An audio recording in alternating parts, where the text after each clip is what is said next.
سلام دوستای عزیز، وقتتون بخیر. امیدوارم که حالتون خوب باشه. امروز میخوایم یه غذای شمالی درست کنیم. ترشک مرغ گیلانی که خوشمزه هست و ترش و ملس، مخصوصا افرادی که مرغ رو به صورت ترش دوست دارن خیلی عالیه. برای درست کردن این غذای خوشمزه ما به این مواد نیاز داریم: پیاز متوسط 3 عدد، یکم باید پیازش بیشتر بشه تا خوشمزه تر بشه. گوشت مرغ میتونید از هر قسمتش استفاده کنید، من از سینه مرغ استفاده کردم. آلو بخارا یا آلوچه خشک 6 الی 8 عدد، سیر 2 حبه، کره حدود 30 گرم، رب انار 2 قاشق، گردو 8 عدد که خردش میکنید. ادویه ها که شامل نمک، زردچوبه، فلفل سیاه، پاپریکا، پودر تخم گشنیز و زنجبیل. خب دوستای عزیز، بریم که با هم درست کنیم. ابتدا یکم روغن مایه میریزیم. گوشت ها رو انتقال میدیم به داخل ماهیتابه، باید 2 طرفش سرخ بشه.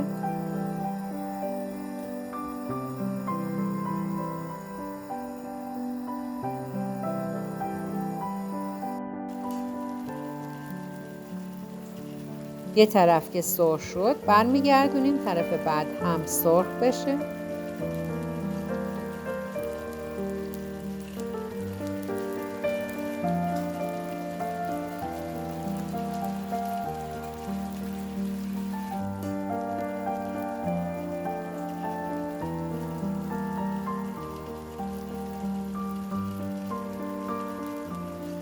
اگه دوست دارید میتونید زردچوبه اضافه کنید تا خوش رنگ بشه و خوش‌طعم.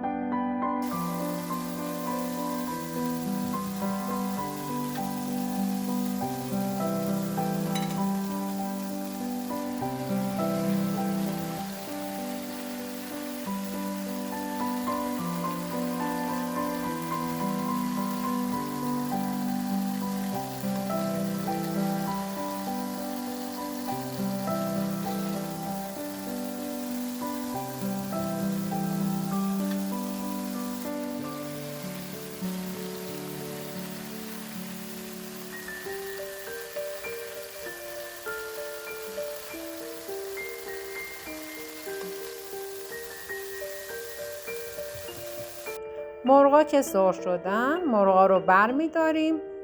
تو همون روغن پیازا رو سرخش میکنیم. اول شعله‌ش رو کم میکنیم تا پیازا آب بندازه، بعد میتونید شعله رو زیاد کنید.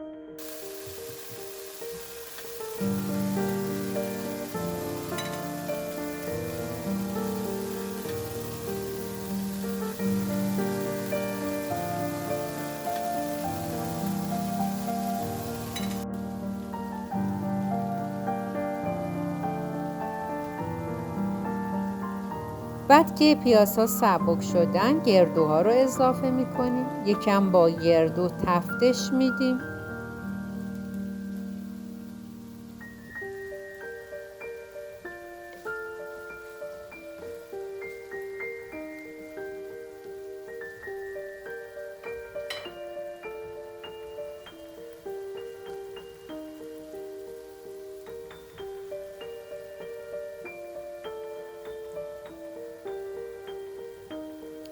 کره رو اضافه میکنیم.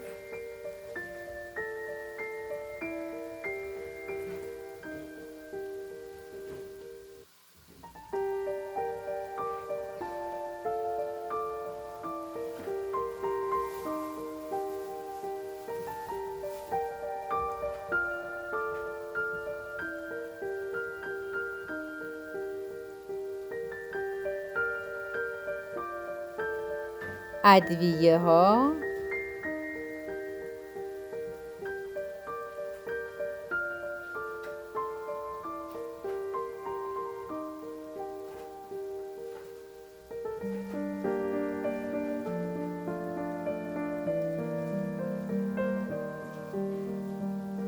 سیر،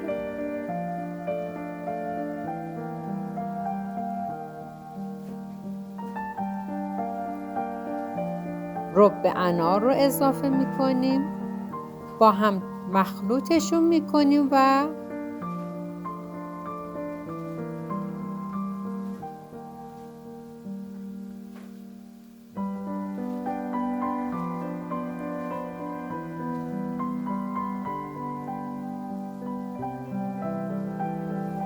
مرغ‌ها رو دوباره برمیگردونیم داخل ماهیتابه.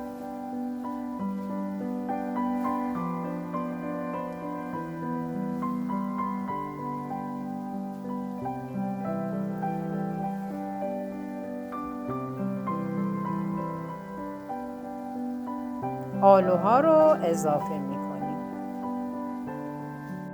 1.5 لیوان آب اضافه میکنیم.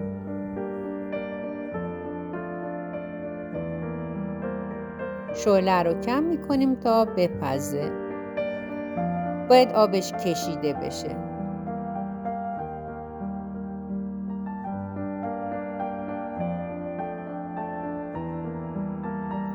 خب دوستای عزیز، خورشتمون آماده شد. ممنون از همتون که ویدیوهای ما رو دنبال میکنید. لطفاً برای حمایت از ما کانال ما رو سابسکرایب بفرمایید. ممنون از همتون.